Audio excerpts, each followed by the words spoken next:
warahmatullahi wabarakatuh. Teman-teman, gimana nih kabarnya? Aku harap sehat selalu dan selalu diberikan perlindungan oleh Allah Subhanahu wa Ta'ala.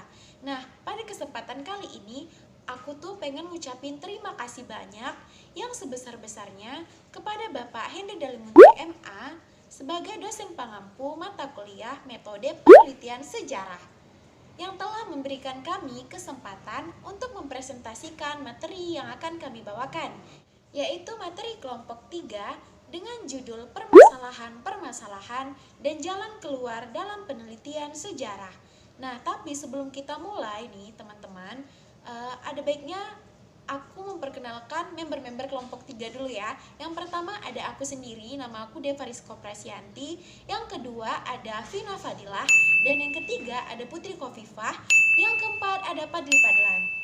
Oke, tanpa banyak membuang waktu lagi, langsung saja kita masuk ke materi pertama yang akan disampaikan oleh teman kita, Vina Fadilah.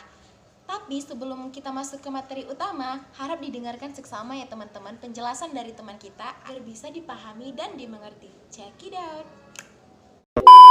Sebuah permasalahan hadir karena adanya kesalahan yang dilakukan. Nah, untuk menghindari terjadinya permasalahan dalam menentukan tema, kita harus menghindari apa-apa saja yang menjadi kesalahan dalam menentukan tema.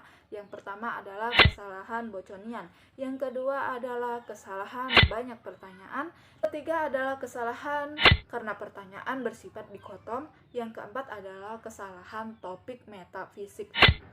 Oke, yang pertama kita akan menjelaskan tentang kesalahan boconian. Nah, kesalahan boconian di mana peneliti menganggap bahwa metode yang tepat untuk digunakan adalah metode induksi. Seorang sejarawan yang dikatakan melakukan kesalahan boconian apabila ia beranggapan bahwa tanpa ide, konsep, paradigma, hipotesa, dan lain sebagainya, maka penelitian akan dapat dijalankan. Sedangkan dalam penelitian sejarah, seorang sejarawan terlebih dahulu harus memiliki grantor atau ide awal, gagasan awal, dan informasi awal yang didapatkannya sebelum menentukan topik untuk diteliti. Seorang sejarawan harus lebih dulu mengumpulkan informasi-informasi atau menelusuri daftar pustaka untuk menguatkan tema yang akan digunakan dalam penelitian. Kesalahan yang kedua adalah kesalahan karena terlalu banyak pertanyaan. Dalam penelitian, seorang peneliti tidak boleh menggarap semua pertanyaan sekaligus, karena hal ini bisa menyebabkan kerancuan atau kehilangan fokus terhadap tema ataupun pertanyaan yang diajukan. Nah, untuk mengatasi hal ini, hendaknya peneliti harus mengajukan setidaknya 2 pertanyaan sekaligus. Apabila lebih dari 2, maka hal inilah yang dikhawatirkan peneliti melakukan kesalahan dalam melontarkan pertanyaan kepada narasumber. Yang kedua, hindari pertanyaan yang beranak. Maksudnya, apabila si narasumber memberikan jawaban atas pertanyaan awal, kita tidak bisa menanyakan dari jawaban yang diberikan. Yang ketiga, hendaklah bertanya dengan hal yang sederhana, sehingga narasumber tidak kesulitan untuk menjawab atau tidak memberikan jawaban yang terlalu kompleks, karena khawatir kita tidak bisa menyimpulkan atau tidak bisa menarik intisarinya untuk dijadikan tema sejarah. Kesalahan dalam pemilihan topik yang ketiga adalah kesalahan pertanyaan bersifat dikotom. Kesalahan ini terjadi bila sejarawan hanya memegang dan menyimpan atau memiliki 2 kemungkinan saja tanpa mencari kemungkinan-kemungkinan. Akibatnya, sejarawan di sini seperti mengadili sebuah peristiwa yang terjadi ataupun seseorang yang ditelitinya. Jalan keluar dari kesalahan ini, seorang sejarawan hendaklah menceritakan apa yang didapat dan apa yang sebenarnya terjadi, bukan untuk menentukan ataupun mengadili sebuah peristiwa. Kesalahan yang keempat adalah kesalahan topik metafisik. Topik metafisik ini sama sekali bukanlah ranahnya para sejarawan, di mana sejarawan memiliki penelitian yang empiris dan rasional. Sejarawan haruslah lebih dulu mengetahui dan memahami apa-apa saja yang menjadi ruang lingkupnya untuk diteliti dan dikonsumsi. Sebelumnya sudah ada yang tahu belum apa yang dimaksud dengan heuristik? Heuristik adalah tahap-tahap dalam mengumpulkan sumber sejarah. Atau yang lebih lengkapnya akan saya tulis di sini. Ada 3 kesalahan dalam heuristik atau mencari sumber sejarah. Yang pertama itu ada kesalahan holisme. Kesalahan holisme adalah kesalahan yang terjadi saat para peneliti atau para sejarawan hanya mengambil satu bagian penting di dalam sejarah dan menganggap satu bagian penting tersebut sudah bisa mewakili seluruhnya. Yang kedua, ada kesalahan pragmatis. Kesalahan pragmatis ini adalah sumber yang dipilih karena tujuan atau kepentingan tertentu. Biasanya sumber ini sering dianggap tidak utuh atau tidak tuntas. Karena menurut saya sendiri, yang dimaksud kata tidak utuh di sini adalah menyembunyikan fakta sejarah yang sebenarnya demi kebutuhan atau tujuan-tujuan tertentu. Yang ketiga, ada kesalahan ad hominem. Jadi, kesalahan ad hominem ini sebenarnya muncul karena peneliti atau sejarawan salah dalam memilih orang, atau lebih tepatnya salah dalam memilih narasumber. Karena sesungguhnya di dalam penelitian sejarah, sumber tidak berpatok pada profesi ataupun hal yang lainnya, di mana harusnya para peneliti atau para sejarawan mengambil atau mengumpulkan data dari 3 sumber. Yang pertama adalah orang yang langsung terkait dengan kejadian tersebut. Yang kedua adalah pihak yang bertentangan. Dan yang ketiga adalah saksi mata yang tidak ikut campur dalam peristiwa tersebut. Seperti yang tadi kita ketahui bahwa kesalahan holisme adalah kesalahan di mana para sejarawan atau para peneliti mengambil satu bagian penting dalam sejarah dan menganggap satu bagian penting tersebut bisa mewakilkan keseluruhan peristiwa sejarah. Nah, jalan keluarnya adalah para peneliti dan para sejarawan harusnya bisa lebih memahami sumber sekunder dan sumber primer, dan bisa lebih banyak membaca tentang sumber sekunder dan sumber primer. Contohnya seperti dokumen-dokumen penting atau surat-surat kabar penting yang sudah terbukti kebenarannya. Selanjutnya adalah kesalahan-kesalahan dalam verifikasi.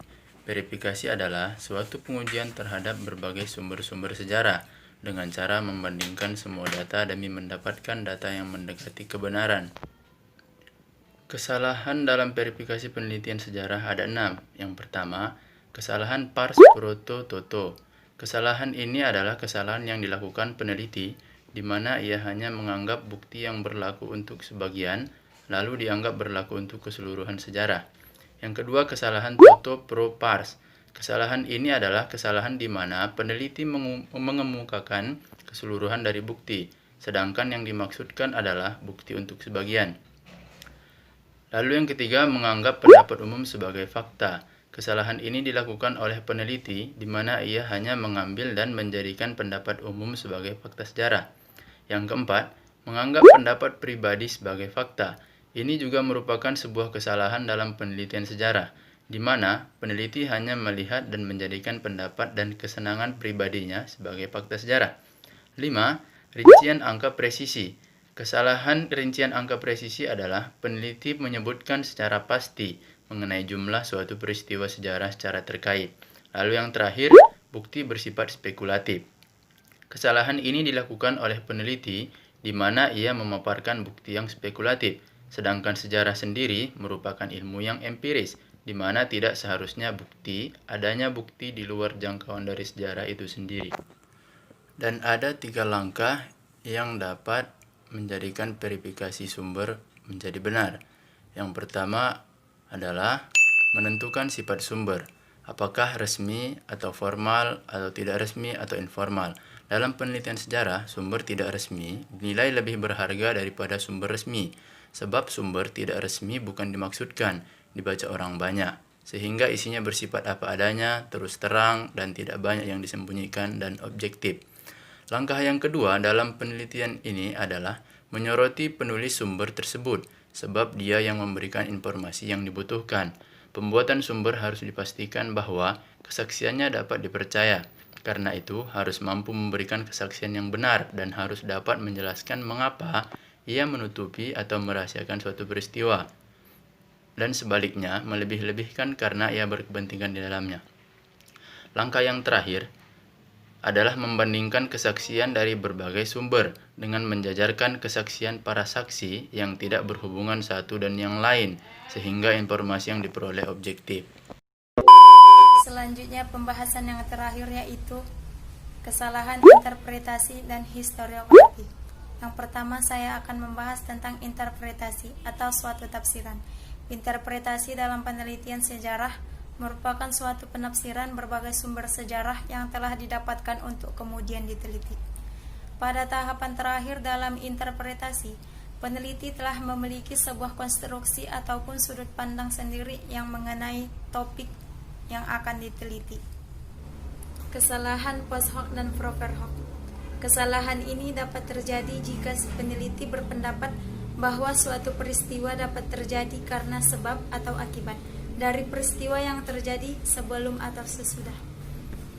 Kesalahan reduksionisme adalah kesalahan yang terjadi apabila si peneliti menyederhanakan sebuah masalah dalam penelitian, sedangkan yang sebenarnya masalah tersebut yang bersifat kompleks.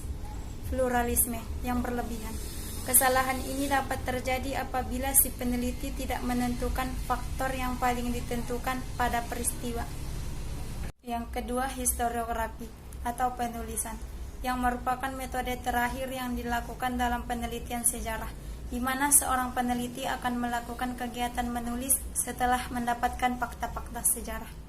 Di dalam historiografi, berbagai fakta yang telah dikumpulkan, dikritik, dan diinterpretasikan lalu disajikan ke dalam bentuk tulisan yang logis, sistematis, dan yang memiliki makna. Tahapan-tahapan dalam historiografi diantaranya pengantar, hasil penelitian, dan kesimpulan. Kesalahan dalam historiografi ada 4. Pertama, kesalahan narasi. Kedua, kesalahan pembahasan. Ketiga, kesalahan argumen. Dan yang keempat, kesalahan generalisasi. Nah teman-teman, yang tadi baru kita saksikan itu adalah presentasi kelompok 3. Sebelumnya mari kita beri A+ kepada teman-teman kelompok 3. Saya dan teman-teman saya berharap dari presentasi tersebut teman-teman bisa mengerti apa itu permasalahan-permasalahan dan jalan keluar dalam penelitian sejarah. Jika banyak kekurangan dan kesalahan dari presentasi kelompok kami mohon maaf. Sekali lagi untuk teman-teman terima kasih telah berpartisipasi dan mau menyimak apa yang disampaikan kelompok kami. Assalamualaikum warahmatullahi wabarakatuh. Terima kasih dan sampai jumpa.